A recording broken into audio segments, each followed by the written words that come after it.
This J6, I know it's hard to think of which criming is more important, but I guess this one is pretty critical. This is our democracy. If we say this is okay, that someone can try to overturn our democracy, then that's game over, right?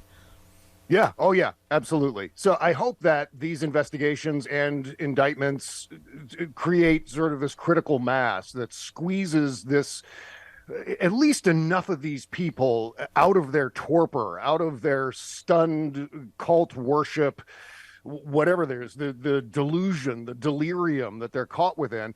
And maybe this fake electors thing combined with the impending indictment over January 6th and conspiracy to defraud the United States appears to be one of the charges in that target letter. So, and that you combine that with the Mar-a-Lago documents thing and then New York and Georgia and whatever else fake electors in multiple states, including Pennsylvania and Arizona. And to me, it's all treason. It's all treason from the beginning. Yeah. From Trump, Russia, from from through sedition to espionage. It's all. Yeah. Okay. But I don't even know if that's going to do it. I almost feel like, and this is one of the things we were doing on our fake show last night, me and Kimberly, is talking about, do we approach our family members and our friends who have been indoctrinated into this cult, and do we try to individually deprogram them, or is there some sort of larger political activity that needs to go on in order to disabuse them of these insane notions about this guy and the things that Fox News is saying and so on?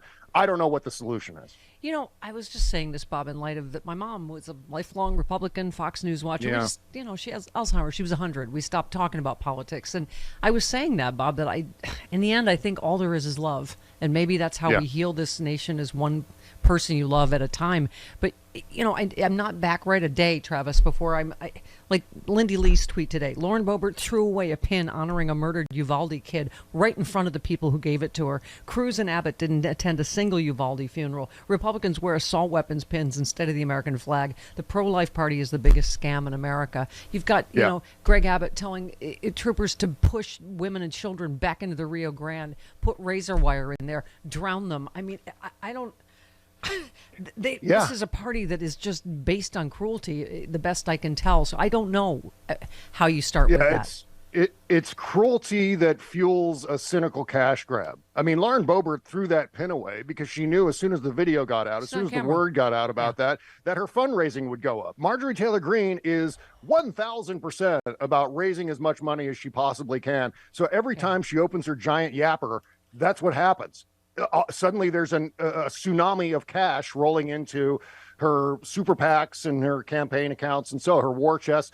That's happening all the time. And again, it's, this idea that there's a demographic in this country that has historically given all of their life savings and emptied their checking accounts for faith healers and traveling road shows that, roll into town and dupe everybody thinking that they're, it's some sort of tent revival.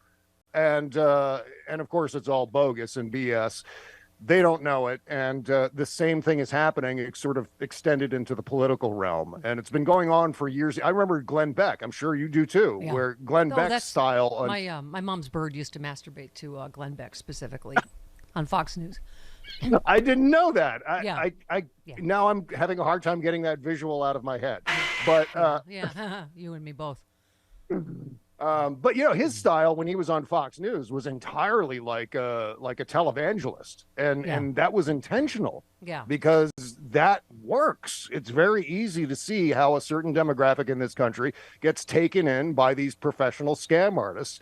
And they just adapted it for politics, the Republican Party. And here we are. And speaking of we were just talking about this is like the worst sequel ever. We're just like slow motion, like, no. It's like spilling the red wine on the white carpet commercial. No, not again. Yeah. But Bobby Kennedy, tweeted, this cynical maneuver is consistent with the mainstream media playbook to discredit me as a crank and by association discredit revelations of genuine corruption and collusion. And you said when it comes to vaccines, you were discredited as a crank 10 plus years ago. You just happen to be enjoying a resurgence due to disinformation-driven wave of all new cranks. I mean...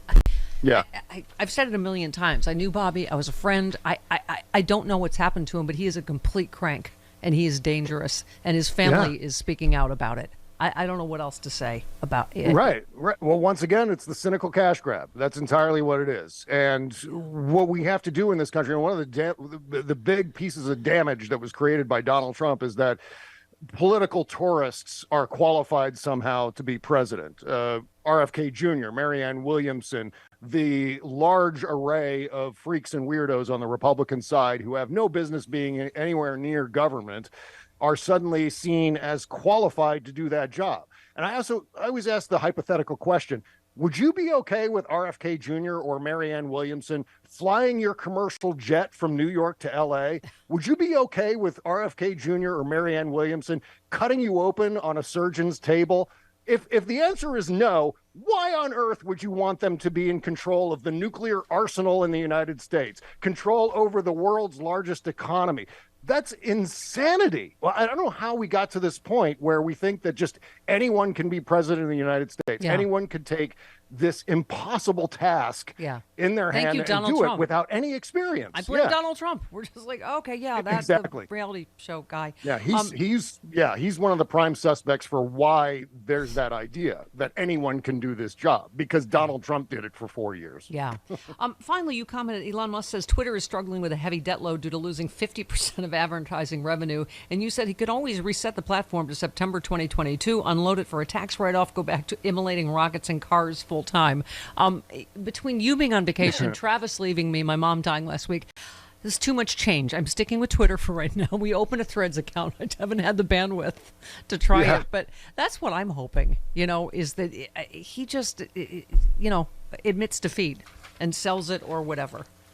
Yeah. Wouldn't that be nice if he actually could think clearly about things? I mean, I'm no designer of electric cars. I mean, I've never Neither is he, put together. Yeah, that's true. Well, ones that don't blow up on the street. Right. And also the same goes, I guess, for rockets. He just needs to go back to blowing up rockets and cars and leave Twitter where it was, because, I mean, that's the answer to all of his headaches and sleepless nights. Just hit that. I mean, on Windows, you can go to a certain thing on your Windows PC and hit reset and go back to an earlier state for your Windows 10 or whatever you're using.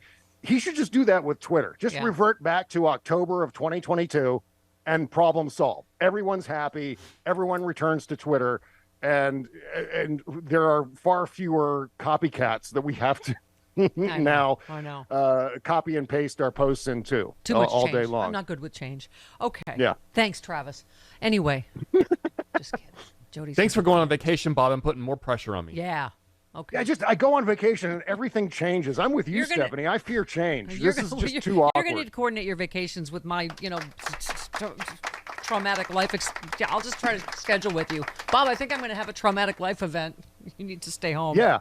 Well, you know what? For the longest time, I've wanted to coordinate my vacations with your vacations. Thank you. In all seriousness, just so we're on the same page and we're both away at the same time, so we're not missing anything necessarily. When all the news breaks. But that's exactly. That's like Catwoman and Batman being gone. You can you? On a honeymoon. Right? Love you, Bob Seska.